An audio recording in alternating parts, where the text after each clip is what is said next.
भारत का ये सबसे ताकतवर इलाका है। दिल्ली के दफ्तरों में बैठने वाले कानून के हिसाब से देश चलाते हैं।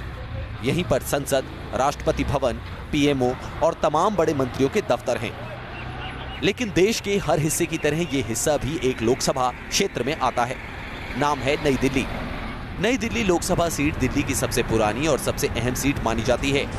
साल 2014 के चुनाव में कांग्रेस के दिग्गज नेता अजय माकन को हराकर बीजेपी की मीनाक्षी लेखी ने नई दिल्ली सीट पर कब्जा किया था। मीनाक्षी लेखी के सांसद बनने से नई दिल्ली को क्या मिला? न्यूज नेशन ने ग्राउंड जीरो पर जाकर पड़ताल की। सबसे पहले सुनिए मीनाक्षी लेखी की उपलब्धियां उन्हीं की जुबानी। मैंने अपनी तरफ से जो कुछ मुझसे बन सकता था और जो काम मैं कर सकती थी उसमें कभी कॉम्प्रोमाइज़ नहीं किया और अपनी तरफ से हर काम को सुलझाने की, लगातार क्षेत्र में बने रहने की कोशिश की। लुटियंस दिल्ली की चमकदार सड़कों से कुछ किलोमीटर दूर निकलते ही नई दिल्ली लोकसभा क्षेत्र में ये गांव भी आते हैं, जहां की टूटी सड़कें बदहाली के इश्तिहार सी लगती हैं। इस जगह का नाम है 10 घरा गांव। करीबन 25 से 30 हज़ार की आबादी इस गांव में रहती है।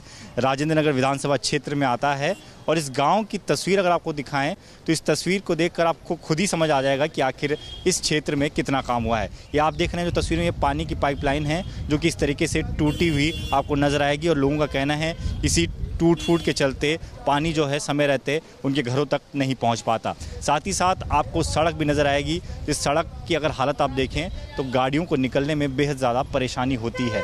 हमारी सांसद मीनाक्षी लेखी ने हमारा गांव पक्का कराया है और जो सिलेंडर की वो योजना चली थी, प्रधानमंत्री योजना, उसमें उन्होंने काफ़ी सिलेंडर भी यहाँ वितरण किए हैं। और एक हमारा कच्चा रास्ता है उधर पीछे, उस पर लाइटें भी लगवाई हैं उन्होंने। सारे काम अधूरे पड़े हैं, कुछ भी काम ऐसा नहीं है जो होया हो।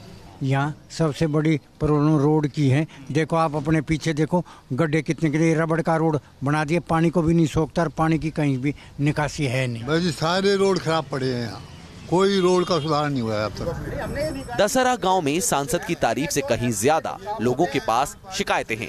दशहरा गांव से निकलकर हम पहुंचे करोल बाग। दिल्ली के बड़े बाजारों में करोल बाग का भी नाम आता है, इसलिए कारोबारियों की खुशी नाराजगी यहाँ नेताओं के लिए मायने रखती है। करोल बाग के दुकानदारों की लंबे वक्त से पार्किंग की मांग थी। ये मांग अब भी अधूरी ही है। क्षेत्र की सबसे बड़ी समस्या जो है वो है यहाँ की पार्किंग की समस्या, जो कि कई सालों से इसी तरह से जस की तस बनी हुई है। अब तक इसका निपटारा नहीं हो पाया है। कई सरकारें आई और गई, कई विधायकों की बात करें, चाहे सांसद की बात करें, चाहे पार्षद की बात करें, किसी ने भी इस तरफ ध्यान नहीं दिया, ऐसा लोगों का कहना है।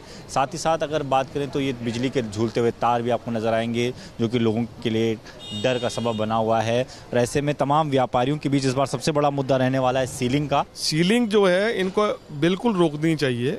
अगर सीलिंग नहीं रुकती है तो बहुत सारे व्यापार बंद होगा। पार्किंग की भी बहुत समस्या है, कोई पार्किंग बनाई नहीं, आज तक 20 साल हो गए कोई पार्किंग नहीं बनी है यहाँ। इस बार उम्मीद थी कि अपने सांसद से या विधायक से, उम्मीद तो बहुत देर से कर रहे हैं मगर कामयाबी हासिल नहीं हो रही है।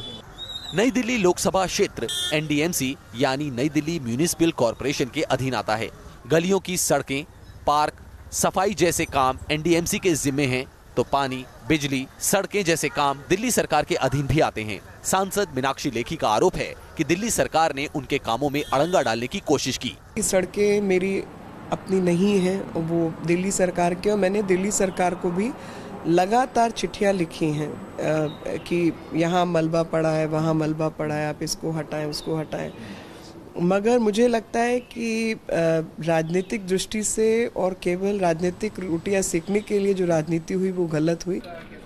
दिल्ली की आम आदमी पार्टी सरकार केंद्र की बीजेपी सरकार पर काम न करने देने के आरोप लगाती रही है। आरोपों के इस सियासी खेल में पीड़ित बनते हैं आम लोग। यही नई दिल्ली लोकसभा क्षेत्र का भी हाल है। एक तरफ लुटियंस दिल्ली जैसा विकसित इलाका है, तो इस लोकसभा क्षेत्र के कुछ हिस्से विकास को तरस रहे हैं। दिल्ली से दीपक रावत के साथ टीम न्यूज नेशन।